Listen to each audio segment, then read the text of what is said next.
Session 4, Applications of HY-1 data in macroalgal bloom monitoring. So after talking about red tides, now let's move on to something equally dynamic, which are the green tides in the Yellow Sea. Green tides refers to rapid proliferations of green macroalgal blooms, which are primarily proliferate in the Yellow Sea.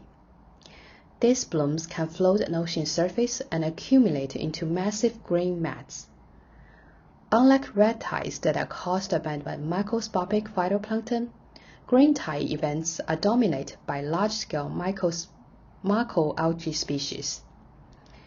The image on the left shows a typical large-scale green tide outbreak in the Yellow Sea, China.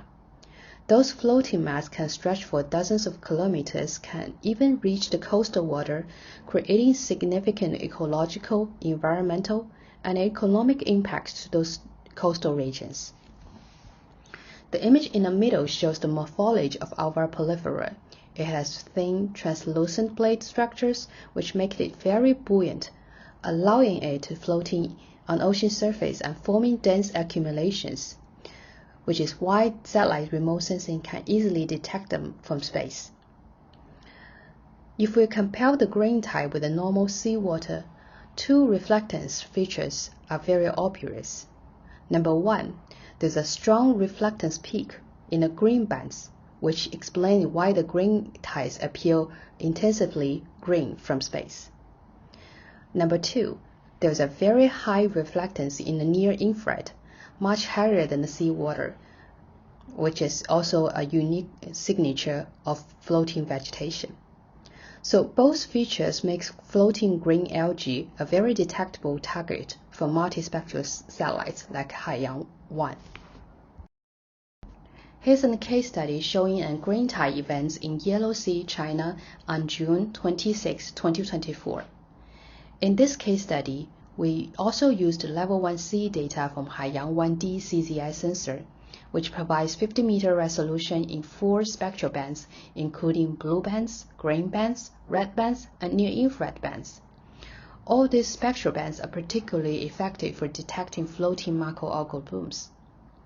And red side is the true color RGB composite generated from the red, green, and blue bands. We can clearly visualize the distribution of floating proliferate patches. They all appear as relatively bright, greenish filaments and clusters across the ocean surface. Here, we not only highlight the green tides in the offshore waters, we also highlighted floating raft structures near the coastline. We can clearly see that the green tide outbreaks in this case study occurs very close to the aquaculture structures, suggesting potential interactions between the two. Here, I also put a video showing how we use ENVI to visualize those floating mats and floating rafts.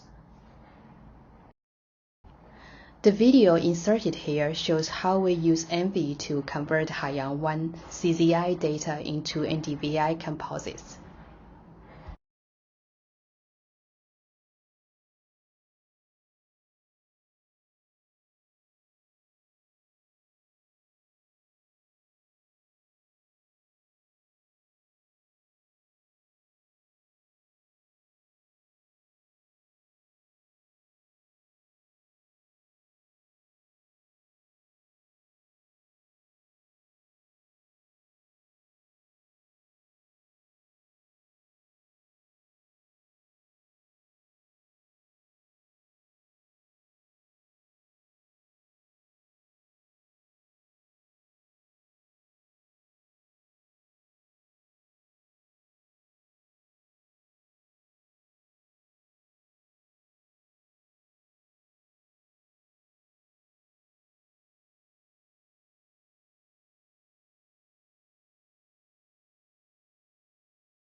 Grain tides can be extracted using a very classic remote sensing index, the NDVI, which stands for the Normalized Difference Vegetation Index, which is also widely used in land remote sensing. This is because grain tide is mainly composed of the alva prolifera and has very strong chlorophyll absorption and reflectance characteristics, which are similar to terrestrial vegetation. The image on the left is a true color composite, and we can visualize the grain patches distributed in the Yellow Sea, but the contrast with the background water is still relatively limited, making quantitative extraction difficult. And after we calculate the NDVI index, the grain tides become significantly enhanced, especially the dense accumulation zones. And the background seawater shows relatively low NDVI values. And the shoreline vegetation and land features also appears bright, which is expected. And this makes NDVI a simple but powerful method for grain tide detection using HY-1 data. Now let's move to the final step of grain tide extraction, which is applying a threshold to the NDVI image. On the right side is the NDVI results we just calculated. After testing different thresholds, and we are able to locate the best optimal NDVI threshold, which is NDVI greater than -0.297, and this provides the best separation between floating grain tide mass and the surrounding seawater.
Similar to grain tides, golden tide is also caused by the rapid proliferation of another type of macroalgal blooms, but the dominant species is named sargassum. It can also form large drifting mats on the ocean surface. These events are becoming increasingly common in recent decades, especially in the East China Sea, the Caribbean, Gulf of Mexico, and Atlantic waters, leading to significant ecological and economic problems in those local communities. Besides grain tides, we also have another type of macroalgal blooms that are becoming a coastal nuisance in coastal waters. The video inserted here shows how we use ENVI to generate forced color RGB images to visualize the golden tides.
Similar to green tie example we discussed earlier, golden ties are also showing strong reflectance increase in the near-infrared range.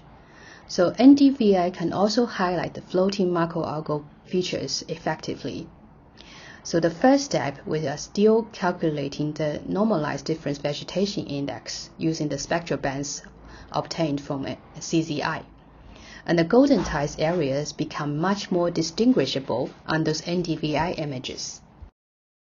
Now, after calculating the NDVI index images, we can apply a threshold of NDVI greater than -0.203 to extract the golden tie pixels on these NDVI images. Here, the golden tie patches becoming clearly visible and distinguishable on the NDVI images. This animation shows how we use NV to calculating the NDVI and applying the threshold to extract the golden tie patch pixels.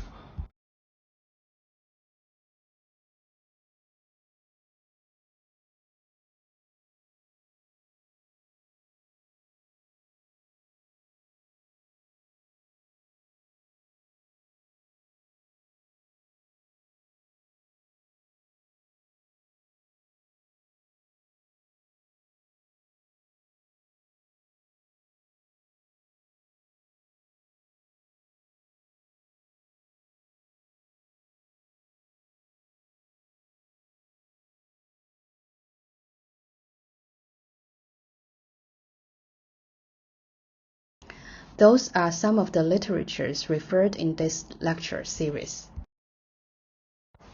This summarizes my lecture today, and you are welcome to email me if you have questions. Thank you.